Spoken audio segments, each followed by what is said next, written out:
Soyez les bienvenus au Club 700, chers téléspectateurs. Mes amis, je vous souhaite une bonne journée. Bonjour, pasteur. C'est avec le même plaisir et la même joie. Hein? Merci. Grâce au Seigneur. Absolument. C'est le même plaisir que nous avons de savoir que vous êtes là, toujours présent à votre rendez-vous du Club 700. Le pasteur Raymond Kofi, pour vous. Pour vous servir et moi, Massi Domingo, pour faire pareil, vous servir. Tout à fait, Massi. Juste quelques mois après leur noces, Lincoln et Lynetta étaient prêts à divorcer. Ils se bagarraient tout le temps et leur maison ressemblait à une zone de guerre. Ce n'est pas un bon tableau, je vous assure. Eh bien, regardez. La première fois que j'ai vu mon mari, je l'ai trouvé super mignon. Je l'ai rencontré dans la boîte de nuit de son oncle, dans laquelle je n'aurais pas dû me trouver. Mais dans les petites villes, vous pouvez entrer et sortir des boîtes comme vous voulez. Je l'ai vue danser, elle a attiré mon regard. Elle avait de la personnalité. Lincoln et Lynetta se rencontrèrent dans leur école de Memphis au Tennessee. Elle était une enfant placée en famille d'accueil et cherchait un père. Lui était en dernière année et cherchait à s'amuser. Nous aimions faire la fête, nous aimions danser et passer du bon temps. Leur relation resta bon enfant durant quelques années. Lincoln s'engagea dans la marine, tandis que Lynetta était toujours aux études. Ils ne se voyaient qu'occasionnellement, mais lors de sa dernière année, Lynetta tomba enceinte de Lincoln et ils décidèrent de se marier. Je pense que la seule raison pour laquelle nous avons décidé de nous marier, c'est parce que c'était la seule chose que nous devions faire. Et nous espérions que ça allait marcher, pour le bien de l'enfant. Je pensais que le mariage, c'était simplement de se mettre ensemble et de vivre ensemble. C'était ce que j'avais toujours vu avec des couples qui se supportaient l'un l'autre, mais je ne savais pas comment être un père ni comment être un mari.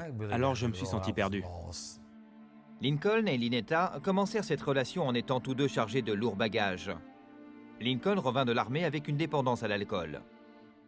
Je buvais beaucoup, un pack par jour sans aucun problème lorsque nous arrivions à un port. Je buvais des alcools forts, j'ai même pris de la drogue. Et j'ai ramené cet alcoolisme dans mon mariage. Moi, je venais d'une famille dysfonctionnelle, avec 95% de taux de divorce. En plus de cela, comme je n'ai connu mon père que bien plus tard, j'avais le sentiment d'être rejetée et abandonnée. J'étais une personne très blessée lorsque je suis entrée dans ce mariage, mais j'essayais de le faire marcher au mieux. À peine quelques mois après avoir prononcé leurs vœux, leur couple était au bord du divorce. À cette époque, c'était toujours la guerre à la maison, du lever au coucher du soleil. Il y avait toujours quelque chose. Si ce n'était pas l'alcool, c'était autre chose. Mais il y avait toujours quelque chose, simplement parce que nous étions deux personnes blessées qui essayaient de faire fonctionner leur couple. Quand j'entendais que des personnes étaient mariées depuis 50, 60 ans, je me disais que je ne pourrais pas la supporter tout ce temps. Très souvent, au travail, je m'effondrais en pleurs tellement j'étais frustré. À cause de moi-même, à cause du mariage. Je ne savais pas quoi faire ni vers qui me tourner. C'était comme un refrain chez nous à la maison. Nous allons divorcer. Je pense que mon souci quotidien, c'était juste mon fils. Et il me semble que le pire moment a été lorsque mon fils nous a vus nous disputer.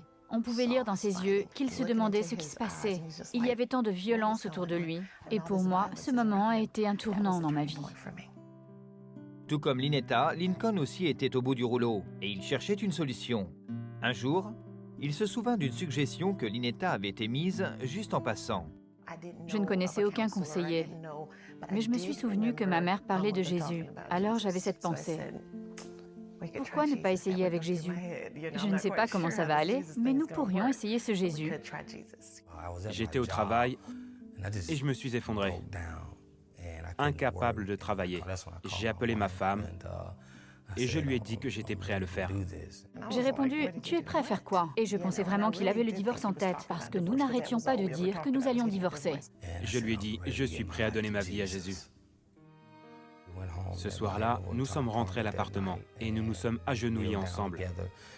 Nous avons alors confessé ensemble le Seigneur Jésus comme notre Sauveur. Nous nous sommes dit que quelque chose vaut mieux que rien et que nous voulions commencer par ça. Alors nous avons pleuré, nous nous sommes tenus les mains. Et c'est alors que quelque chose de nouveau a commencé.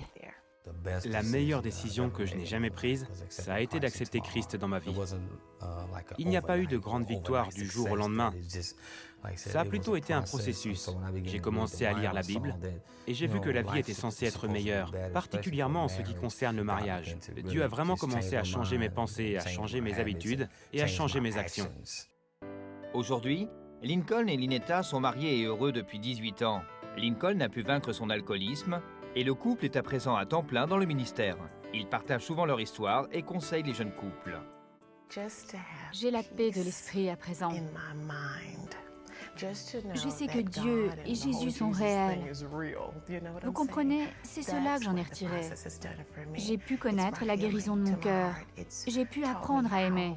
J'ai aussi appris à être une épouse et une mère. Il n'y a plus de guerre maintenant. Mon mari est mon meilleur ami. À présent, je suis joyeux. Je suis heureux. Je souris, j'ai la joie, j'ai la paix. J'aime mon mariage. Je le répète souvent, j'aime mon mariage. Je voudrais simplement vous dire que si vous voulez sérieusement que ça marche et que vous y croyez, alors ça peut marcher. Surtout lorsque vous comprenez la grâce de Dieu. S'il l'a fait pour nous, il peut le faire pour n'importe qui d'autre. Si vraiment vous laissez Dieu intervenir dans votre histoire, là où vous êtes, je vous le dis, il y a de l'espoir. Il n'y a que Jésus-Christ pour restaurer de cette manière-là. Vous avez vu ce couple? Au bord du divorce, ils ont eu l'idée, et ça, c'était vraiment la seule et dernière chose à faire, et surtout la plus importante, apporter leur mariage au Seigneur Jésus-Christ.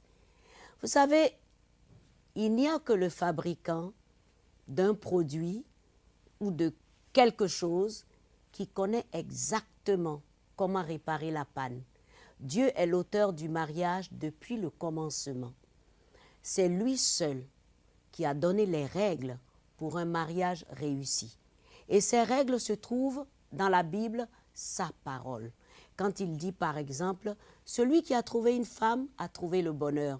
C'est une grâce qu'il obtient de l'Éternel. » Et quand il dit, « Un homme fidèle est très apprécié. » Quand il dit aussi, « Une femme querelleuse est comme une gouttière sans fin. » Vous savez, personne n'a envie de vivre avec une policière questionneuse en tout temps dans sa maison, ni avec un commissaire de police qui n'arrête pas d'investiguer. Alors, vous savez, allez dans le manuel et trouvez les règles que Dieu a données pour sa parole. Le temps nous manque pour vous donner beaucoup de règles, mais ce qui est sûr, la femme sage bâtit sa maison. La femme insensée la détruit de ses propres mains. Alors, mon conseil, allez chez celui-là même qui a initié le mariage, c'est-à-dire Dieu Tout-Puissant. Allez et invoquez Jésus-Christ afin qu'il soit la corde faisant partie du troisième brin de ce mariage-là. Parce qu'on dit cette corde-là ne se brise pas. Le divorce, ce sont les hommes qui ont demandé cela. Mais Dieu a dit que l'homme ne sépare pas ce que lui, il a uni. Alors soyez unis avec la parole de Dieu. Fortifiez votre mariage. La source de l'amour, c'est Dieu. Demandez-lui de vous remplir d'amour et que Dieu vous bénisse. Merci, Massi. Je t'en prie. C'est pas beau ça? C'est très beau. C'est pas beau ça? Ça peut être votre foyer, les enfants, une santé. Apportez tout ça au pied de la croix. À tout de suite. Bonjour, je suis Massi Domingo. En tant qu'animatrice du Club 700, j'ai eu le privilège de voyager partout dans le monde et de voir tout ce que nous avons pu faire grâce à CBN et aux amis du Club 700. Partout dans le monde, nous partageons l'amour de Jésus-Christ avec ceux qui ont perdu tout espoir. En Haïti, sur le plan humanitaire, CBN a distribué des médicaments et de l'eau potable. Aussi en Chine, nous avons aidé cette veuve et ses deux filles à éviter la famine avec des semences à cultiver et nous avons restauré leur maison, ce qui les a remplis de joie et d'espoir. Ainsi, nous pouvons démontrer l'amour de Jésus-Christ en soignant les malades, aider les pauvres et prêcher la bonne nouvelle de l'Évangile. Voilà ce que nous avons pu faire vraiment grâce à tous les amis du Club 700 à travers le monde.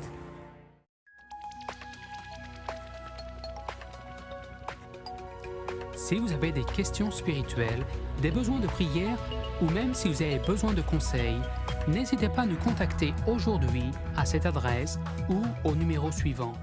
Nos conseillers sont là pour vous aider. N'oubliez pas, nous sommes là pour vous.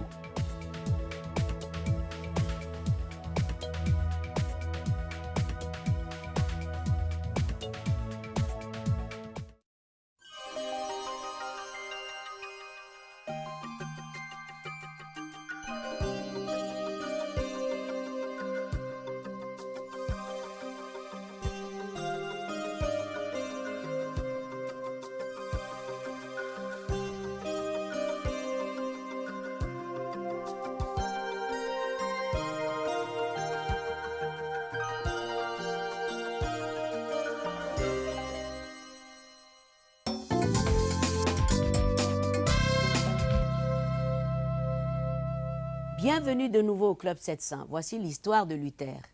Il rêvait de devenir un joueur professionnel de basket. Mais au moment où il allait signer le contrat décisif de sa vie, les démons de son enfance revinrent le hanter. Regardez. J'imaginais que la NBA était différente. J'avais signé ce contrat de 5 millions de dollars pour ne plus devoir travailler aussi dur.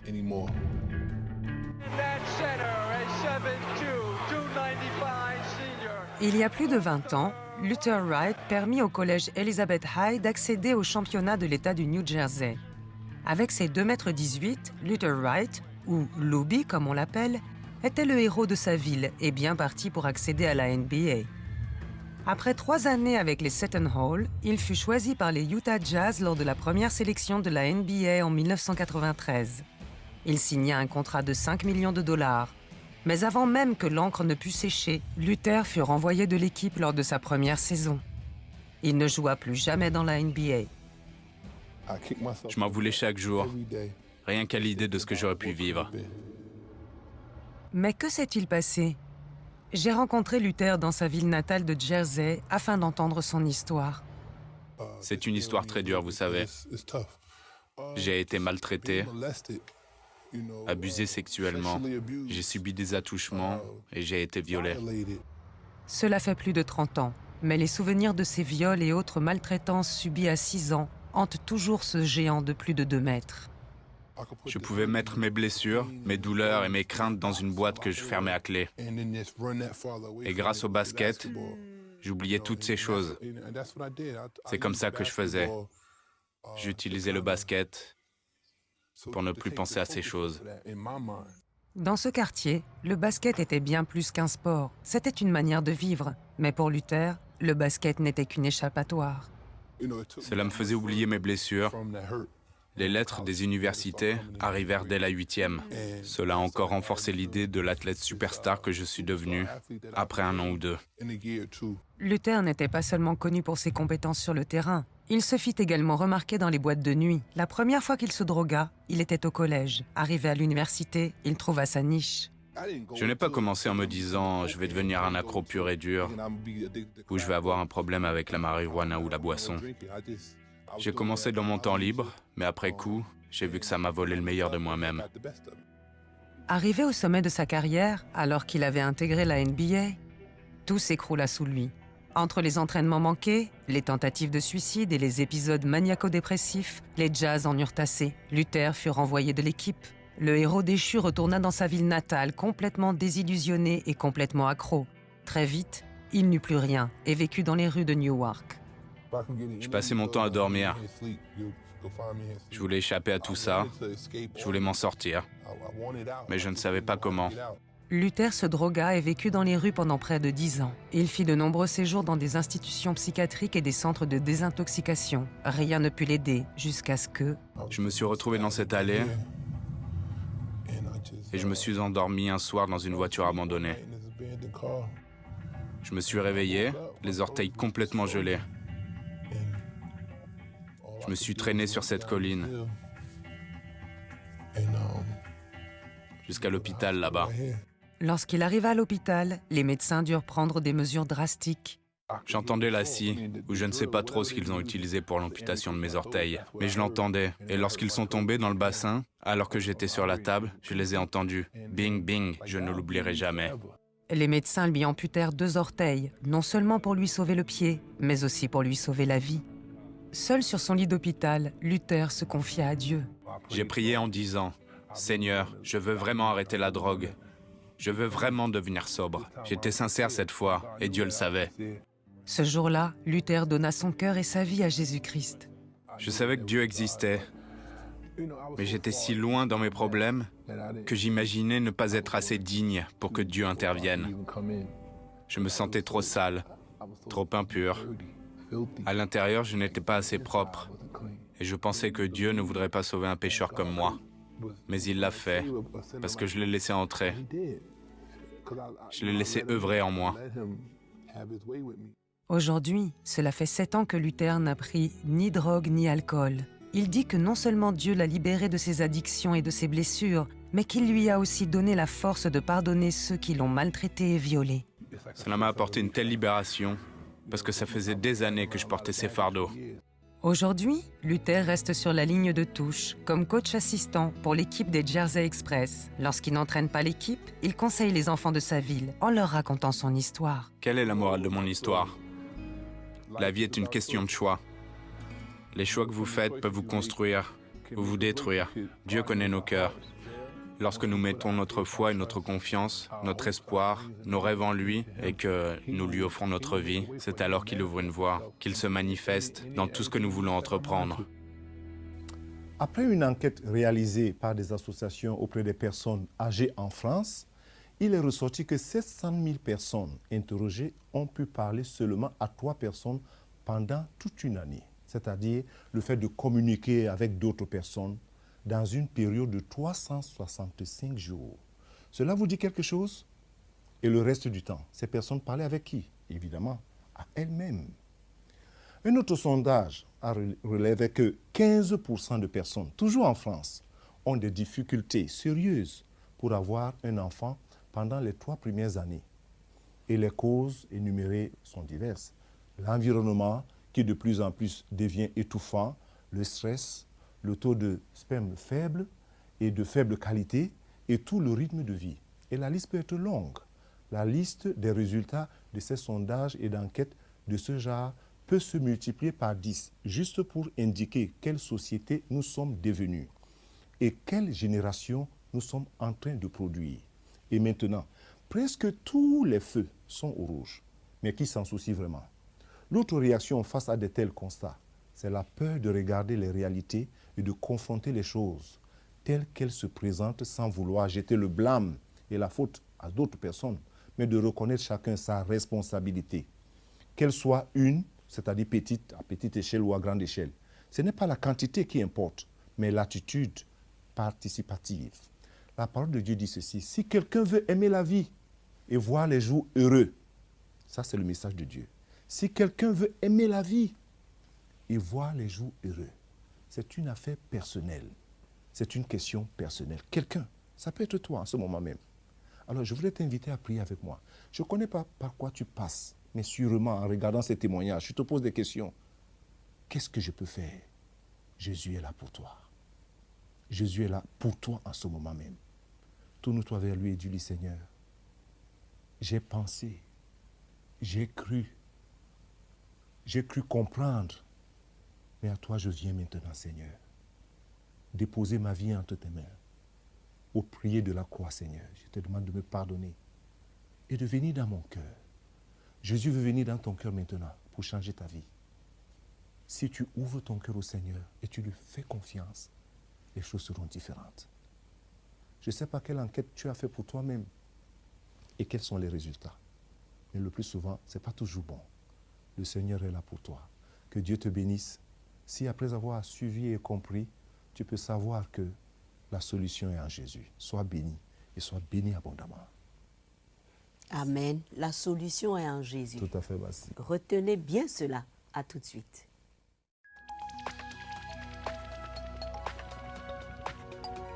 Si vous avez des questions spirituelles, des besoins de prière ou même si vous avez besoin de conseils, n'hésitez pas à nous contacter aujourd'hui à cette adresse ou au numéro suivant. Nos conseillers sont là pour vous aider. N'oubliez pas, nous sommes là pour vous.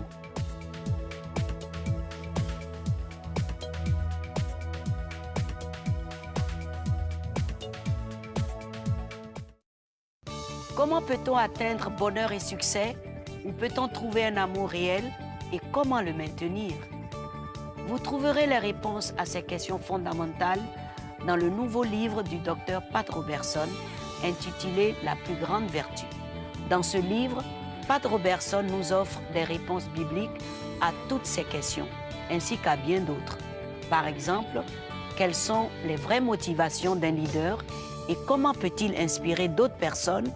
Ou encore, comment pouvons-nous vivre de manière satisfaisante selon le schéma de Dieu? La plus grande vertu vous aidera à identifier les dons merveilleux que vous possédez et à réaliser votre potentiel. Dans ce livre, des principes bibliques vous apporteront sagesse, sécurité financière et bien-être grâce à la connaissance des fondements bibliques. Vous pouvez vous procurer ce livre aujourd'hui en visitant notre site www.lelivre.tv et nous serons ravis de vous l'envoyer. Que ce livre soit une bénédiction pour vos vies et que Dieu vous bénisse.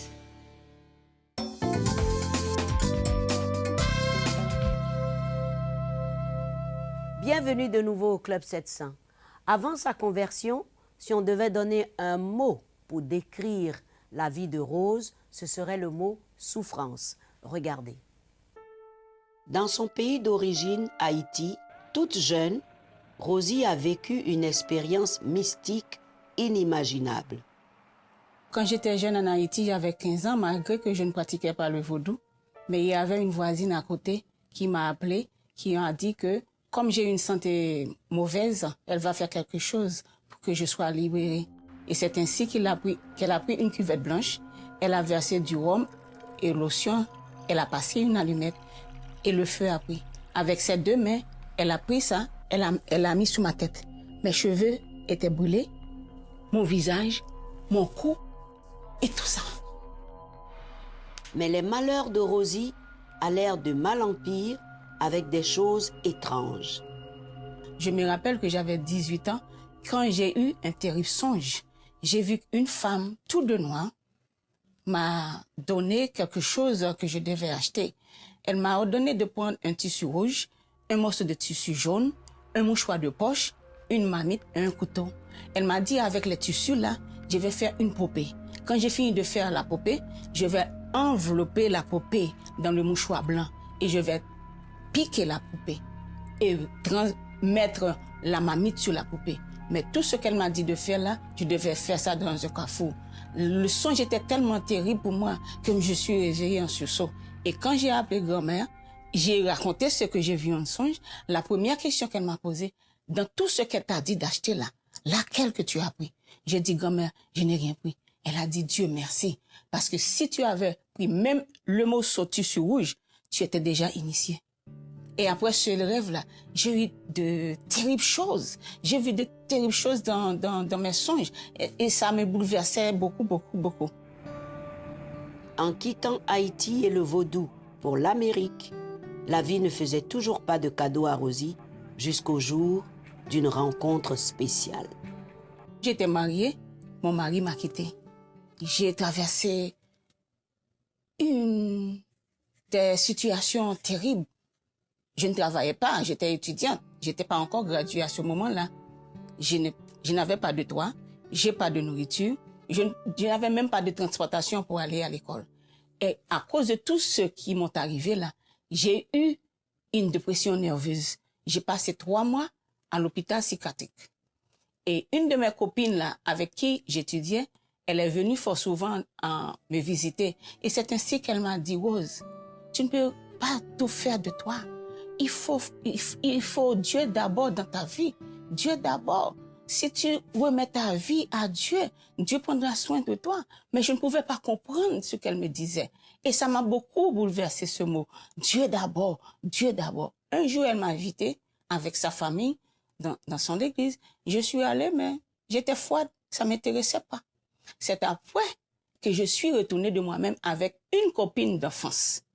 Et après le message qui m'a frappée, c'est comme si le pasteur, l'évangéliste, parlait seulement et directement à moi. Et c'est ainsi que j'ai descendu les bras qui étaient levés, parce que c'était pour lutter contre la vie là qui était trop dure pour moi. Et j'ai accepté le Seigneur. Et depuis que j'ai accepté le Seigneur, les choses ont changé pour moi. Enfin, Rosie va vivre désormais la vie en abondance en Jésus-Christ et voir ces merveilleux miracles. Un dimanche, après un service de guérison divine, le pasteur a prié pour beaucoup de gens. Il s'apprêtait à partir. Il est retourné. Et dans la rangée où j'étais assise, il a droité. Il a dit dans cette rangée-là, l'Esprit de Dieu m'a dévoilé qu'il y a une femme qui a fait le cancer. Que cette personne se lève afin que je prie pour elle. Et je suis levée. Et il a prié pour moi.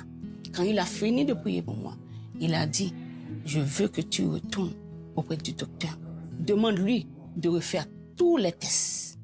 Tout ce qu'il avait fait pour toi. Demande-lui de refaire ça. Et tu vas voir comment le Seigneur m'a délivré. Vraiment, je suis retournée à Jackson, à l'hôpital Jackson. Il a fait tous les tests. Il a fait la biopsie.